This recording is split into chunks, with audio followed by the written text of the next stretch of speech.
अस्सलाम वालेकुम guys, introduction to logic से रिलेटेड ये लेक्चर 9 है। और ये जो लेक्चर है ये भी लेक्चर 8 का ही नेक्स्ट पार्ट है। मींस इसमें भी हम किसी भी आर्गुमेंट की वैलिडिटी को कैसे चेक कर सकते हैं, कैसे टेस्ट कर सकते हैं और उसके लिए हम वेन डायग्राम को किस तरह से ड्रॉ कर सकते हैं, इसी चीज़ को डिस्कस करेंगे। क्योंकि मैंने आपको पहले भी बताया कि ये जो क्वेश्चन है ये पास्ट पेपर से रिलेटेड बहुत इंपॉर्टेंट है, इसलिए इसको ज़्यादा अच्छे से समझना और हर क्वेश्चन को मैक्सिमम क्वेश्चन को ट्राई करना ज़रूरी है। So let's start. All MRP. All mean this is the universal and R mean this is the affirmative. So this proposition is the universal affirmative. And according to lecture 7 and 8, I already discuss कि हमने किस area को कब shade करना है और किस area पर कब एक्स को ड्रॉ करना है। So let's start. All MRP हम क्या करेंगे, एम के एरिया को शेड कर देंगे बिकॉज इट इज़ यूनिवर्सल। फिर हम क्या करेंगे, शेड करेंगे जो कि पी के अलावा है। This one circle is the P circle and this one is the M. But हमने एम के एरिया को शेड करना जो कि पी के अलावा है, तो फिर हम क्या करेंगे, एम के सर्कल को शेड कर देंगे जो कि पी के अलावा है। इस सर्कल को शेड नहीं करेंगे क्योंकि ये जो है ये पी का भी पार्ट है, तो इसको शेड नहीं करेंगे। इसको छोड़ के जो एम का हमारे पास है उसको हम क्या कर देंगे, शेड कर देंगे। नेक्स्ट है सम SRM। इट्स मीन हम एक्स को ड्रॉ करेंगे और एक्स को कहाँ ड्रॉ करेंगे, एस क्लास और एम क्लास इन दोनों के क्लास का जो कंबाइंड एरिया है सेंटर में, वहाँ पे हम एक्स को ड्रॉ करेंगे। This is one the S and this is one the M. इन दोनों के दरमियान जो कंबाइंड एरिया है ये वाला एरिया है और इसके दो पोर्शन है, एक ये पोर्शन है और एक ये पोर्शन है। तो ये पोर्शन जो है ऑलरेडी शेडेड है, तो इसका मतलब हम यहाँ पर दिस वन पोर्शन पे एक्स को ड्रॉ करेंगे।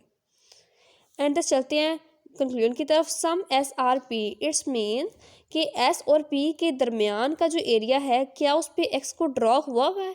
This one the S and this one the P. इसका दरमियान वाला एरिया चेक करो, this one the centre area. क्या इसमें एक्स ड्रॉ है? यस। इस वाला पोर्शन, ये वाला जो पोर्शन है ये भी एस और पी के दरमियान में है और यहाँ पर एक्स ड्रॉ है अकॉर्डिंग टू कंक्लूजन। तो फिर ये हमारे पास क्या हो जाएगा, valid. This argument is valid.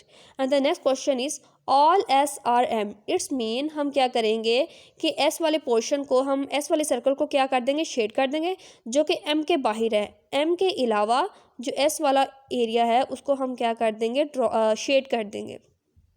Shade कर दिया। And some MR0P। इसका मतलब है कि जो एम वाला पोर्शन है उस पर हम क्या करेंगे, एक्स को ड्रॉ करेंगे जो कि पी के अलावा है। एम वाला ऐसा पोर्शन जो कि पी के अलावा है वहाँ पे हम एक्स को ड्रॉ करेंगे। This one the P. इसको छोड़कर हमने एम वाले पर क्या करना है, एक्स को ड्रॉ करना है। तो एम में हमारे पास एक ये पोर्शन आता है, ये पोर्शन आता है, but we are not sure कि यहाँ पे जाना है कि यहाँ पे जाना है। तो फिर हम क्या करेंगे, इस लाइन पर हम क्या करेंगे, एक्स को ड्रॉ कर देंगे। And next is some SR0P। क्या एस में, दिस वन द एस, वो कह रहा है एस वाले सर्कल में एक्स होना चाहिए पी के अलावा। ये वाला जो एस वाला पोर्शन है पी को निकाल के इधर एक्स होना चाहिए। तो अगर हम इसको निकाल के इधर देखें, क्या इधर इस वाले इतने पोर्शन पे देखें क्या एक्स है, नहीं, यहाँ पे तो कोई एक्स ही नहीं है। It's mean this argument is invalid according to conclusion. And then next is no P is M। It's mean P और M का जो सेंटर एरिया है हम उसको शेड कर देंगे। यूनिवर्सल के लिए हम शेड करते हैं एंड सम के लिए मीन्स पर्टिकुलर के लिए हम एक्स ड्रॉ करते हैं। Some M is S। Some mean X draw करेंगे, M इज S। M और S इन दो क्लासेस के जो कंबाइंड एरिया है, सेंटर वाला एरिया है, वहाँ पर हम एक्स को ड्रॉ करेंगे। This one the M and this one the S। इसके दरमियान वाला एरिया कौन सा, ये वाला और ये वाला। ये वाला एरिया ऑलरेडी शेडेड है, तो इस एरिया में हम क्या करेंगे, एक्स को ड्रॉ करेंगे। एंड नेक्स्ट चलते हैं कंक्लूजन की तरफ। सम S इज नॉट P। इसका मतलब है एस वाला एरिया जो है यहाँ पे एक्स होना चाहिए। पी के अलावा जो एस वाला एरिया है इधर एक्स होना चाहिए।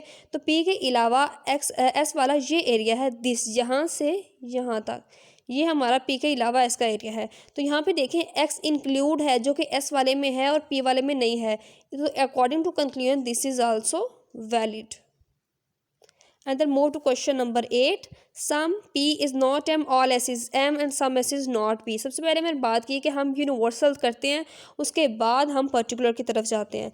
All S is M। It's mean हम S वाले पोर्शन को क्या कर देंगे, एक सर्कल को क्या कर देंगे, शेड कर देंगे जो कि M से एम के अलावा है। तो this one the M circle and this one the S circle.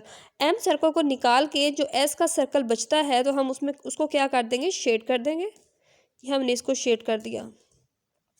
And the next one is some P is not M. It's mean P वाला जो सर्कल है उसको हमने क्या करना है, वहाँ एक्स को ड्रॉ करना है एम को निकाल के। ये एम सर्कल को निकाला तो हमारा पी का क्या सर्कल बचा, यहाँ से यहाँ तक ये पी का एरिया बचा।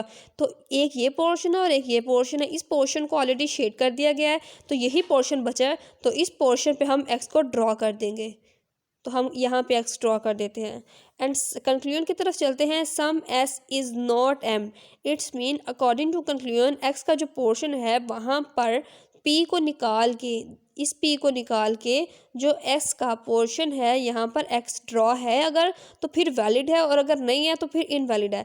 जब हम इस पी वाले पोर्शन को निकालते हैं तो इस एस वाले पोर्शन पे देखते हैं कि क्या कोई एस एक्स लिखा हुआ है, ना इस पोर्शन पे कोई एक्स है और ना इस पोर्शन पे कोई एक्स है। It's mean this argument is also invalid. Conclusion इसमें ऑलरेडी एग्जिस्ट नहीं करता। प्रीमिसेस और कंक्लूजन एक दूसरे को मैच नहीं करती हैं, डिफरेंट है, इसका मतलब है ये इनवैलिड है। And the next one is all M is P. It's mean हम एम के तमाम एरिया को शेड कर देंगे जो कि पी के अलावा है। पी का हमारे पास ये सर्कल है, इस सर्कल को निकाल के जो एम का सर्कल बचता है उसको हम कर देते हैं शेड ऐसे। And the next is some S is not M. It's mean कि एस वाले पोर्शन पे हम क्या करेंगे, एक्स को ड्रॉ करेंगे। एम वाले पोर्शन को निकाल के एस वाला जो पोर्शन बचता है वहाँ पे हम एक्स को ड्रॉ करेंगे। सम है, पर्टिकुलर है, इसलिए हम एक्स को ड्रॉ करेंगे। जब हमने एम वाला पोर्शन निकाला तो इतना निकला, तो उसके बाद एस वाला पोर्शन में दो चीज़ें आ जाती हैं। एक ये वाला पोर्शन आ जाता है एस वाले सर्कल में और एक ये वाला पोर्शन आ जाता है। तो हम नहीं श्योर कि क्या एक्स यहाँ पे हम लिखेंगे, यहाँ पे लिखेंगे। तो फिर हम क्या करेंगे, इस वाली लाइन के ऊपर हम एक्स लिख देंगे। फिर चलते हैं हम कंक्लूजन की तरफ। Some S is not P. It's mean X वाले पोर्शन पर पी के अलावा जो एक्स एस वाला पोर्शन है उसमें एक्स इंक्लूड होना चाहिए। अगर इंक्लूड होगा तो फिर वैलिड है और अगर इंक्लूड नहीं होगा तो फिर इनवैलिड है। तो जब हमने पी वाला पोर्शन निकाला यहाँ तक, तो इस वाले एरिया में जब गए देखा यही तो शेडिड है और यहाँ पे कोई एक्स नहीं है।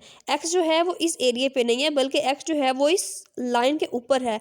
It's mean this is invalid क्योंकि इस एरिया पर कोई एक्स नहीं है। इस एरिया पे तो एक्स है ही नहीं क्योंकि यहाँ पे तो ऑलरेडी शेडिड है। तो इस एरिया पे एक्स होना चाहिए था according to conclusion, but X इस एरिया पे नहीं है बल्कि वो लाइन के ऊपर है। इस एरिया पे एक्स होना चाहिए था। It's mean it is invalid argument. And the last but not least is the some P is M, all M is S and some S is P. It's mean हम क्या करेंगे, universal को हमेशा पहले करते हैं। तो all M is S, this is the universal proposition.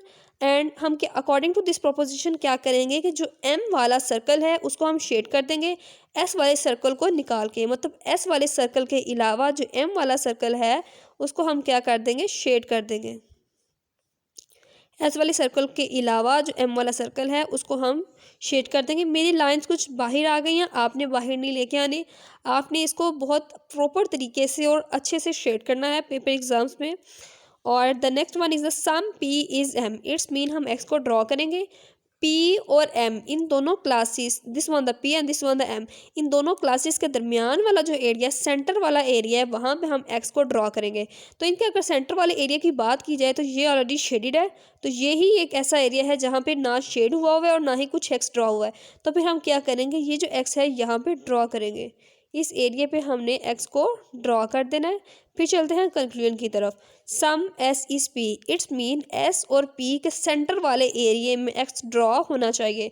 जब एस और पी के सेंटर वाले एरिया में बात देखेंगे तो एक ये पोर्शन और एक ये पोर्शन है। इट्स मीन कि ये जो पोर्शन है ये भी इन दोनों पोर्शंस के दरमियान में है। तो एस और पी के सेंटर वाले पोर्शन में एक्स ऑलरेडी ड्रॉ है। तो it's mean this argument is valid. और एक और इम्पोर्टेंट बात कि अगर ये एक्स इस लाइन के ऊपर होता, ना इस पोर्शन में होता, ना इस पोर्शन में होता, इस लाइन के ऊपर होता, तो इसका मतलब था ये इनवैलिड है। दिस इज़ द डिफरेंस कि एक्स कहाँ ड्रॉ होना है और एक्स कहाँ ड्रॉ होगा तो वो वैलिड है या इनवैलिड है। तो ये आज हम कंप्लीट करते हैं अपनी व्हेन वैलिडिटी को चेक करना, और नेक्स्ट लेक्चर में हम नेक्स्ट चीज़ें इंपॉर्टेंट जो मोस्ट इंपॉर्टेंट टॉपिक्स हैं लॉजिक से रिलेटेड उसको डिस्कस करेंगे। और अगर इससे रिलेटेड आपको कोई भी चीज़ समझ नहीं आई है या आपको ज़्यादा अंडरस्टैंडिंग चाहिए तो आप मुझे कमेंट्स में पूछ सकते हैं। और प्लीज़ व्यूवर्स मेरे चैनल को सब्सक्राइब करना मत भूलिएगा, और जो भी चीज़ आपको ना समझ आए आप कमेंट्स में मुझसे पूछें, मैं आपको ज़रूर रिप्लाई करूँगी। और लाइक और सब्सक्राइब करना बिल्कुल ना भूलिएगा। अल्लाह हाफिज़।